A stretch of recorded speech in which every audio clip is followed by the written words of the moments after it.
علیہ وسلم کی مبارک سیرت میں سے عمرہ کے آداب۔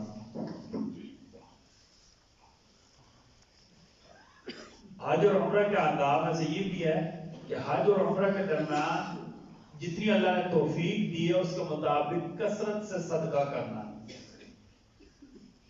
اچھا، اس کی وجہ یہ ہے کہ حج اور عمرہ کے درمیان کوئی غلطی کوتاہی ہو جائے تو اللہ صدقے کی برکت سے ہماری وہ غلطی کوتاہی معاف فرما دے اور اللہ ہمارا حج عمرہ کا جو اجر ہے وہ پورا فرما دے۔